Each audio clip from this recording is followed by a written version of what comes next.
Este es su programa, Lo que Dios nos dice por la Biblia.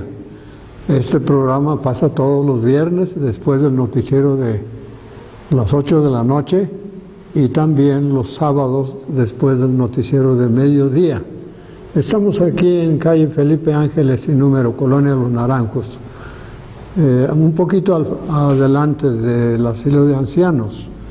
Esa referencia es porque, como siempre, reiteramos la invitación no solamente a oír y escuchar ese programa, pero también está invitado muy cordialmente a venir a este lugar y aprender de lo que Dios dice por la Biblia. Si usted se diera cuenta de la gran importancia que hay sobre el asunto, no fallaría en venir. Bien, queremos, continuando, que disfrute de una pieza musical.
Ahora vamos a lo que Dios nos dice por la Biblia. Esta vez quiero tomar un pasaje en una de las cartas del apóstol Pablo, la carta a los Romanos, y quiero leer inicialmente el versículo 1, Romanos 1:1. Escuche lo que dice: Pablo, siervo de Jesucristo, llamado a ser apóstol apartado para el Evangelio de Dios. Mire lo que Pablo está diciéndonos, que Dios lo apartó para el Evangelio de Dios. El Evangelio, ¿qué es? ¿Qué significa la palabra Evangelio? La palabra Evangelio significa buenas noticias y esas noticias buenas son con respecto a Cristo para la humanidad. Mire, en el capítulo 2 de Lucas tenemos una idea clara de lo que es el Evangelio.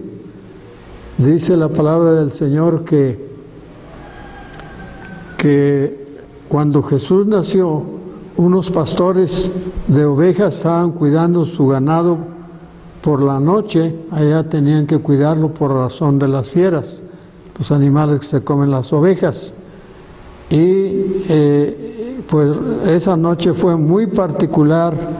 Dice que se les presentó un ángel con un resplandor muy especial, porque pues como era normal, dice, había pastores en aquella región que viajaban y guardaban las vigilias de la noche sobre su rebaño.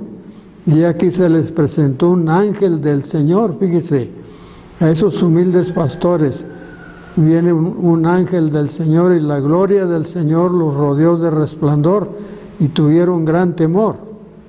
Era lógico, pero el ángel les dijo, no temáis. Y les dijo por qué. Y aquí vamos a encontrar lo que significa el Evangelio. No temáis, porque aquí os doy nuevas de gran gozo. Esas palabras, nuevas de gran gozo, significa noticias, buenas noticias. Aquí os doy nuevas de gran gozo, que será para todo el pueblo. ¿Y cuál era esa noticia? ¿Acerca de qué? Dice, cuando Él les dice, doy nuevas de gran gozo, está hablando del Evangelio. Si lo hubiera hecho en español, hubiera dicho, aquí os traigo el Evangelio. Pero Él dijo nuevas de gran gozo, que eso es lo que significa en el idioma del Nuevo Testamento. Esas nuevas, ¿de qué trataban? Esas buenas noticias, que os ha nacido hoy en la ciudad de David un Salvador, que es Cristo el Señor. Así vemos que las buenas nuevas se relacionan con la persona de Jesucristo, muy en especial en este pasaje, que os ha nacido hoy en la ciudad de David un Salvador, que es Cristo el Señor. Esas eran las buenas nuevas, ese era el Evangelio. Entonces, el Evangelio tiene su mensaje es relativo a Cristo. O sea, que quiere decir que el Evangelio quiere decir que hay salvación en Cristo. Ese es el significado del Evangelio. Ahora, en nuestro versículo dice Pablo que él empieza a describir el Evangelio. Dice, apartado para el Evangelio de Dios. Note usted, el Evangelio bíblico no es de origen humano. No lo inventó un grupo religioso. No lo inventó una iglesia, no, el Evangelio es de Dios. Dice, apartado para el Evangelio de Dios. Y luego sigue diciéndonos, ampliándonos la expresión relativa al Evangelio. Primero, que el Evangelio es de Dios. Segundo, que Él había prometido antes por los profetas en las Santas Escrituras. Que Dios lo había prometido, y eso lo había prometido en la Biblia. Y si usted lee, por ejemplo, Génesis 3:15, ese versículo se refiere a Cristo. Cuando Dios le dice a la serpiente que pondrá enemistad entre su simiente, entre la simiente de la serpiente y la simiente de la mujer, y que la simiente de la mujer le daría un golpe en la cabeza a la serpiente, y que la serpiente apenas le daría un golpe en el calcañar. Note la gran diferencia.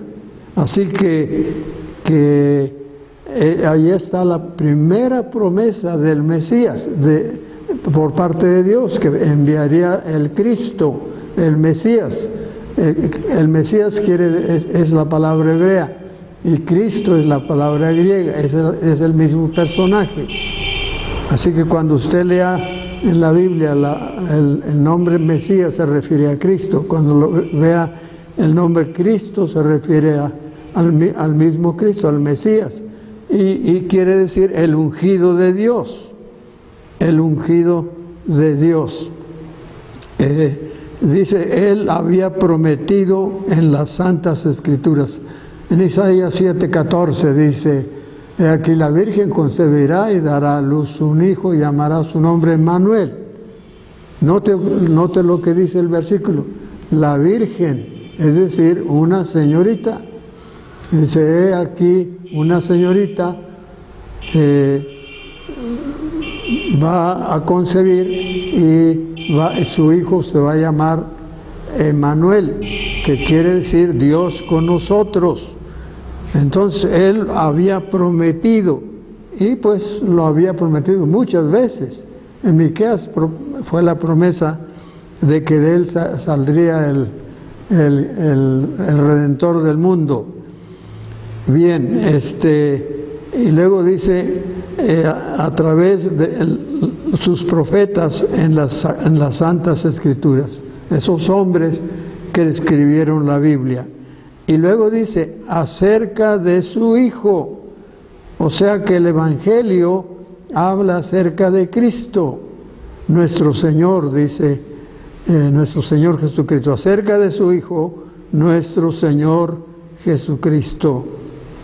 Y ahí sigue diciendo que el Evangelio habla, primero, que es el Evangelio de Dios, segundo, que Dios lo había prometido a través de sus profetas en las Santas Escrituras. Tercero, que el Evangelio es acerca de su Hijo, nuestro Señor Jesucristo. Cuarto, que Jesucristo fue declarado Hijo de Dios. Fue declarado Hijo de Dios en el sentido de haber resucitado de los muertos. Y más tarde sigue hablando del Evangelio y dice el versículo 16, porque no me avergüenzo del Evangelio, porque es poder de Dios. Entonces, el Evangelio es poder de Dios.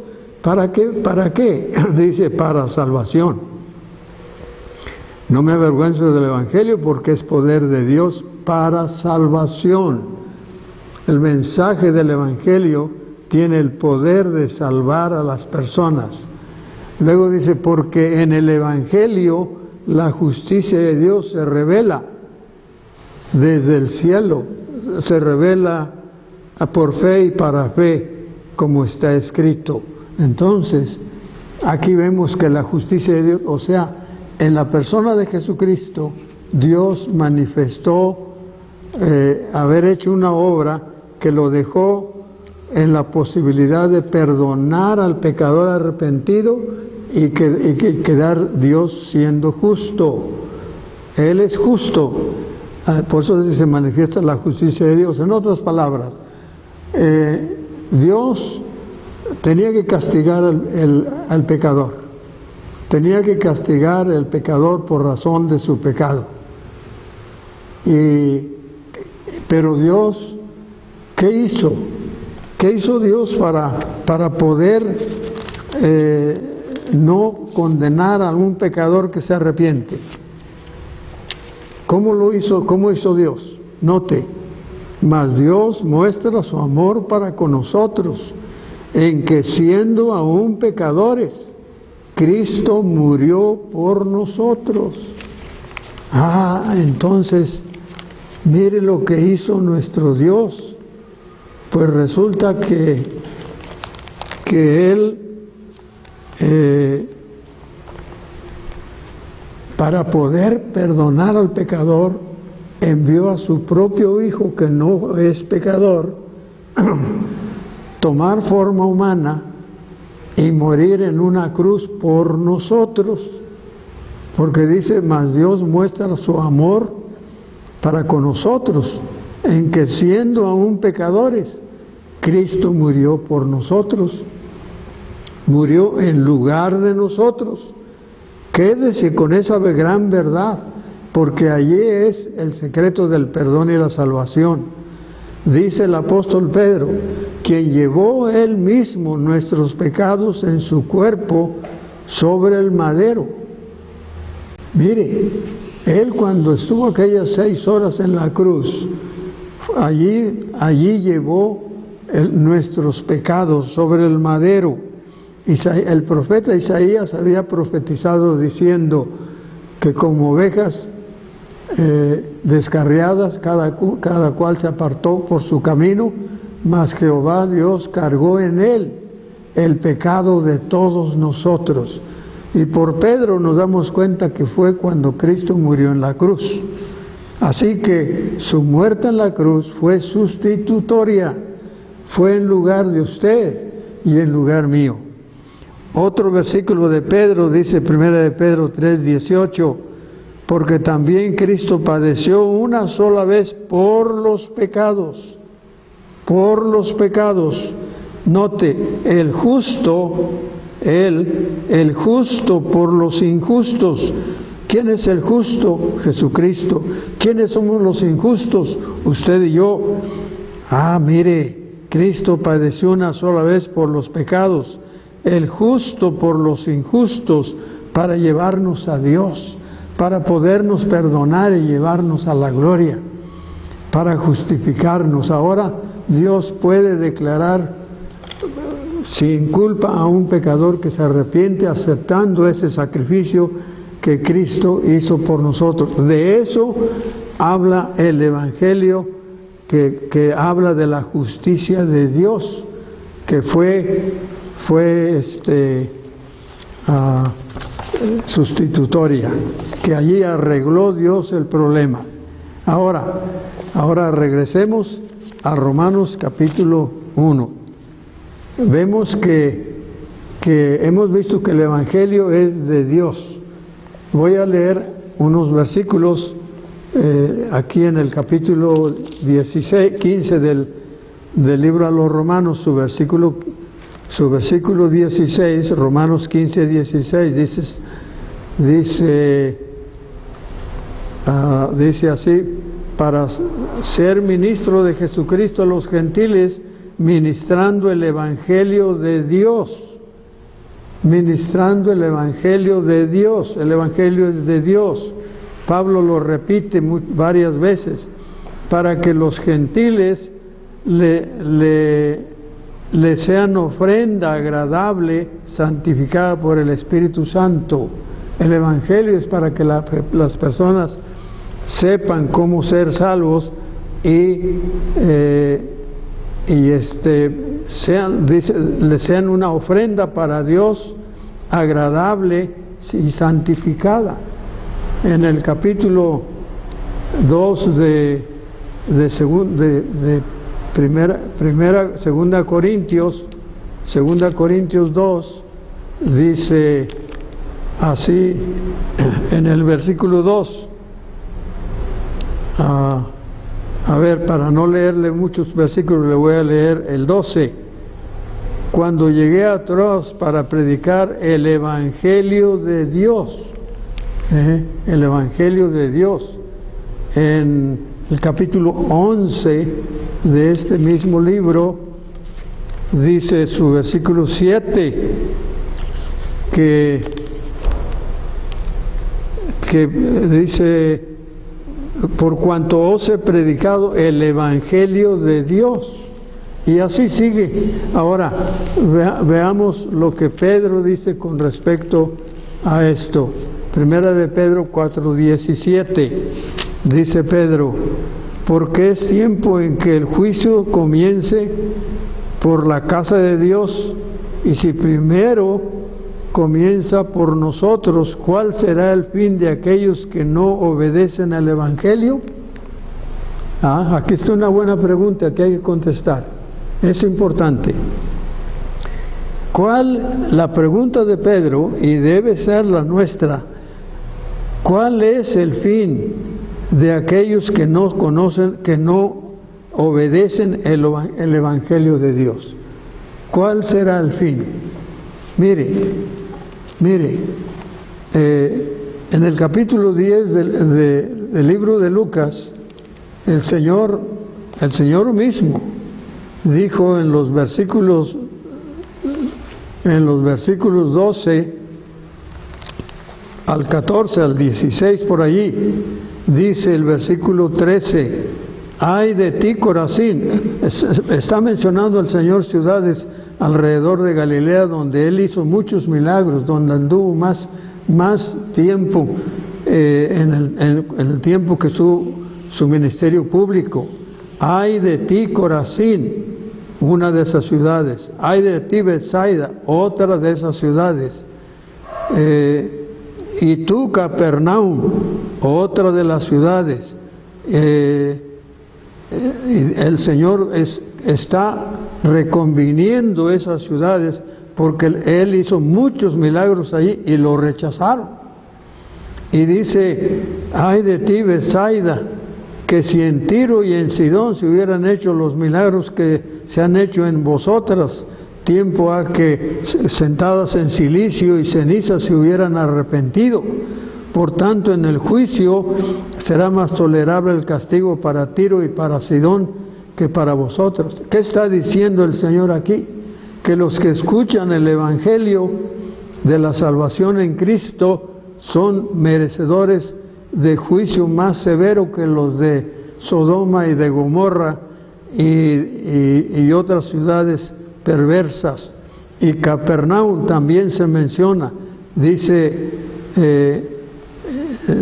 o tú, Capernaum, que dice que te levantas muy alto, dice: el que vosotros desecha, a mí me desecha, y el que me desecha a mí, desecha al que me envió. Quien desecha el Evangelio, desecha a Cristo. Quien desecha un siervo del Señor, desecha a Cristo. Y quien desecha a Cristo, desecha a Dios. Y entonces estamos viendo qué les va a pasar. Segunda Tesalonicenses, su capítulo 2, dice el apóstol Pablo, Segunda Tesalonicenses 1, note lo que le pasa, cuál será el fin de los que no obedecen al Evangelio, como Pedro nos está preguntando. Note lo que dice,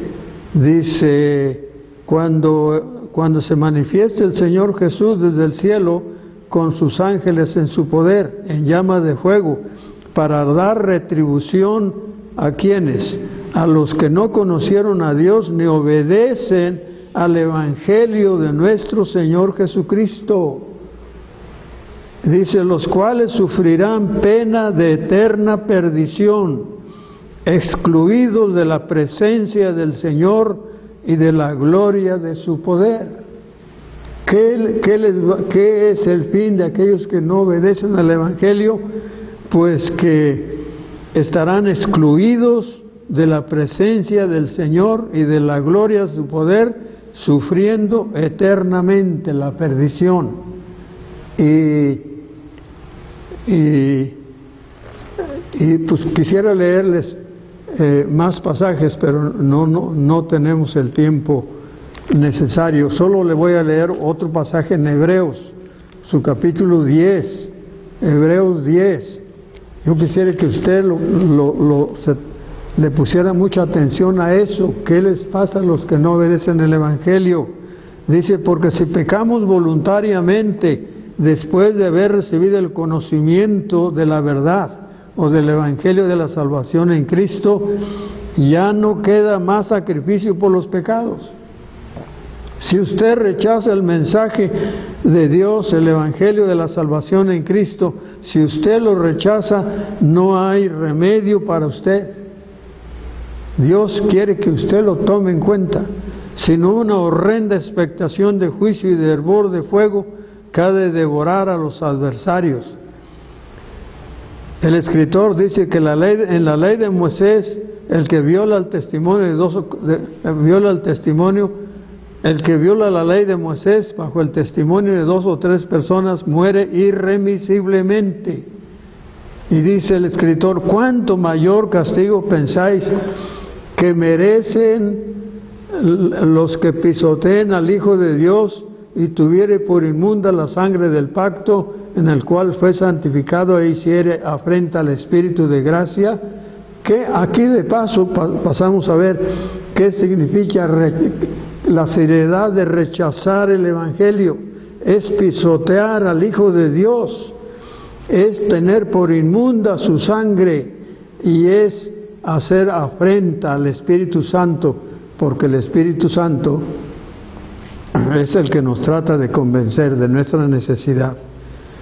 Sí, pues conocemos al que dijo, mía es la venganza, yo daré el pago, dice el Señor. Y otra vez dice, el Señor juzgará a su pueblo. Horrenda cosa, dice el verso 31 de Hebreos 10, horrenda cosa es caer en manos del Dios vivo. Hay más versículos, pero quiero que usted tome en cuenta estos versículos. Horrible destino de los que rechazan, la Biblia dice, de los que rechazan el Evangelio, el fin de los que rechazan la salvación gratuita que Cristo pagó en la cruz, y quien no lo acepta, quien no lo cree, pues tristemente la Biblia le anticipa, va a pasar una eternidad en un terrible, separados de Dios y separados de la gloria de Dios en tormentos eternos. ¿Por qué usted había de rechazar el Evangelio? Dios quiere que usted le ponga atención a este asunto. Bien, el tiempo nos corretea. Gracias por escucharnos. Queremos que recuerde que este programa pasa todos los viernes después del noticiero de las 8 de la noche y los sábados después del noticiero de mediodía, y que estamos aquí en Felipe Ángeles, en la calle Felipe Ángeles de la colonia Los Naranjos. Están invitados a venir a nuestra iglesia, a nuestro templo, donde enseñamos lo que Dios nos dice por la Biblia. Ahora queremos cerrar nuestro programa con un himno con un mensaje también de la palabra de Dios. Que Dios le bendiga.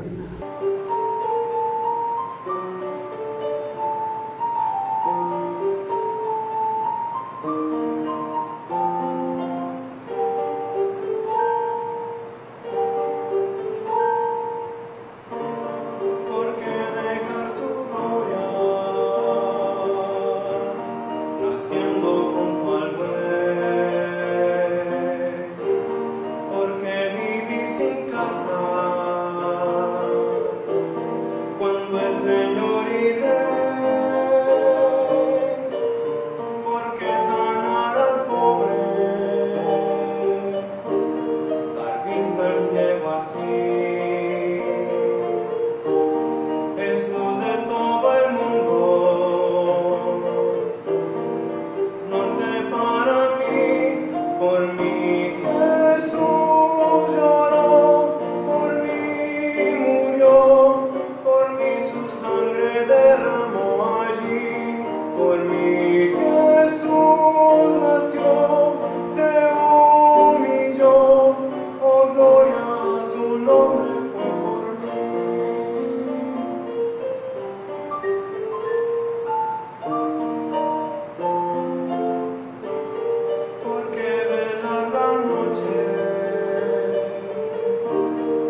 pecado.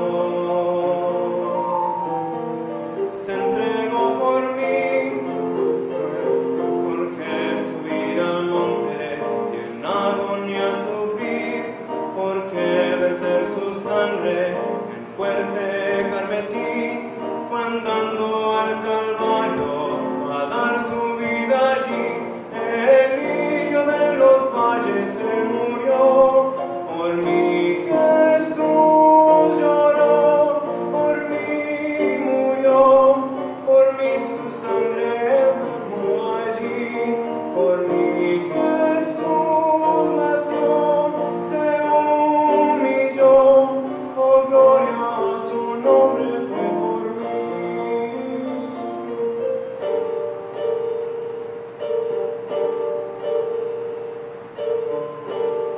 A Cristo el Rey del cielo,